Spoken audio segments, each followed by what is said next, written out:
Hey everyone, welcome back. Today's video is going to be a story time because a lot of y'all wanted a story time, so why not give it to y'all? This story time is going to be on why I quit basketball. And this, we're going to go through the real reason why I quit basketball. We're going to go through how I felt about the coaches and how the coaches treated me and everyone else. Then we're also going to go through how I felt about the team and stuff like that. So let's get into the video. All I really want is to be happy. Oh, yeah. And to find a love that's mine. It will be so sweet. Hey. All I really want. So the main reason why I quit basketball was probably because of the unfairness, the drama, the toxicness, and me basically feeling like an outcast. Now, if you know me, I'm not a talker, but once I get to know you, I'll start talking to you and like feel comfortable around you. But I don't talk unless I really have to. But other than that, you will not catch me talking to people I don't be around like that. So it took me probably a whole year to actually talk to them. I will say it was only probably like one person, no, two people that I actually got used to talking to, or that I talked to more than the whole team. The one girl, I'm not gonna say her name because I don't really talk to her no more, but the other girl, Alex, I used to talk to her through the whole team. We would agree on everything. So I quit like the last game before the summer league was over. I quit, and to me, I feel like that was a good decision because I just feel like the team and the coaches were very, it was a lot of animosity in the team. Like when I say animosity, there was a lot of animosity. Like the coaches will have animosity towards each other. The players will have animosity towards each other. And you know how they say a team's supposed to be a family? Well, this team wasn't a family whatsoever. My reason would be that I just didn't feel like it was the right place for me as a black basketball player at a majority white school. It just wasn't the place for me. The basketball team barely had any diversity. When I joined the team, it was approximately 3 to 4 black girls. Red flag number 1. Red flag number 2, the black girls didn't get as much playing time as they deserved. Now you probably like, not everybody deserved playing time, but these black girls, they did deserve playing time. They worked and practiced and showed that they should be getting more playing time, but they didn't. You know how people say coaches get paid more to put in black kids? So why y'all not giving us our playing time that we deserve? The math is not mathing. But I'm gonna go into how I felt about the coaches and all of that. We are gonna use code names because, yeah, we're gonna start with the varsity coach. So the varsity head coach, we're gonna call her Coach S. Coach S was cool. I didn't really talk to her. I was probably the 2 to 3 years I did play basketball at that school, I talked to her maybe 4 times. And the 4 times I did talk to her, it was cool. There was no problem. There was no issue. Now, the assistant varsity coach, we're going to call him Red. Red was also a football coach, but he also was the only girls basketball coach that was a boy or man, whatever you want to call him, I don't care. So I had mixed signals with him. When I first joined the basketball team, I was a football manager before I joined the basketball team.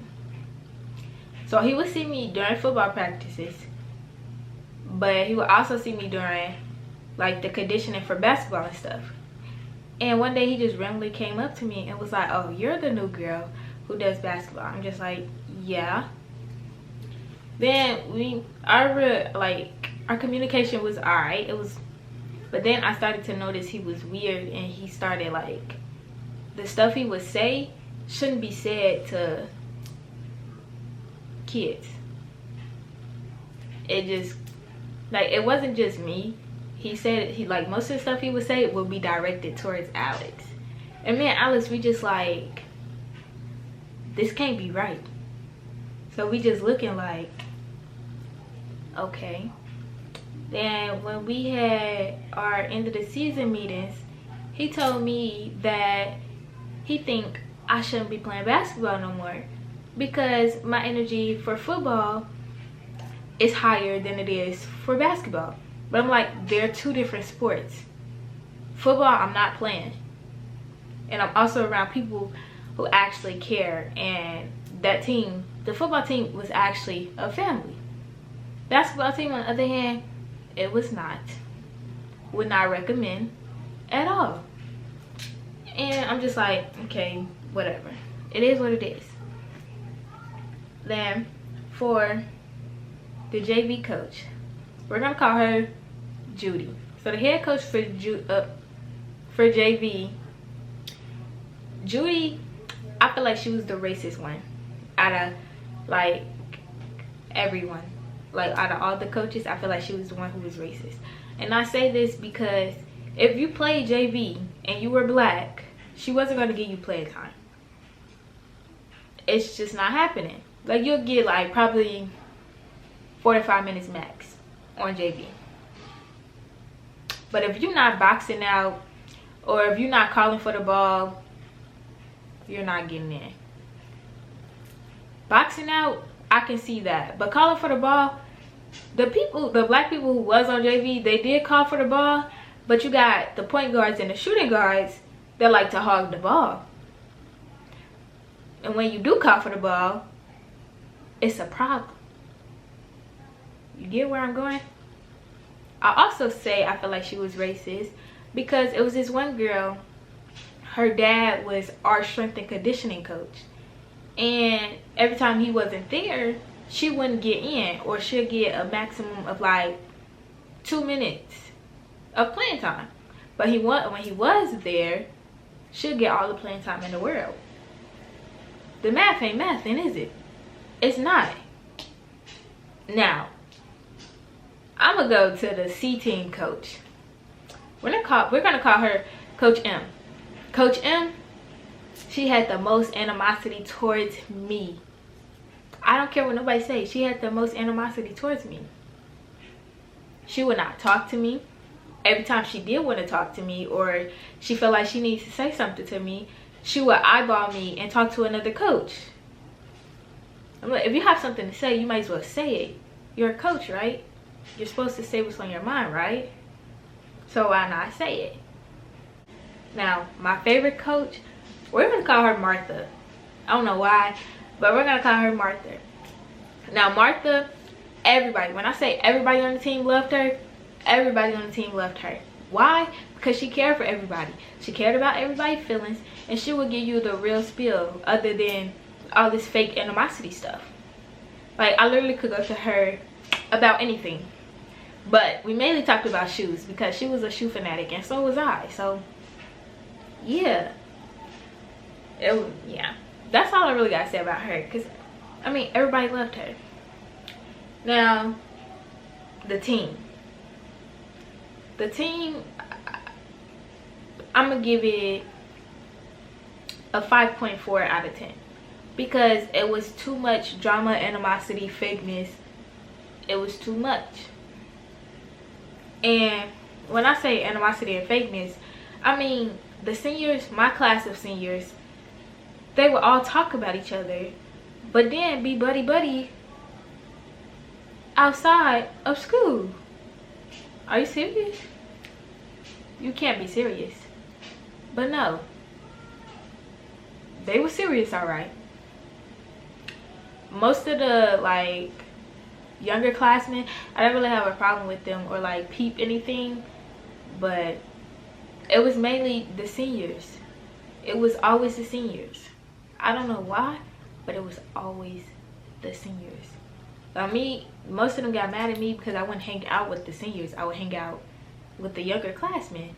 Because why am I hanging out with the seniors if I'm an outcast?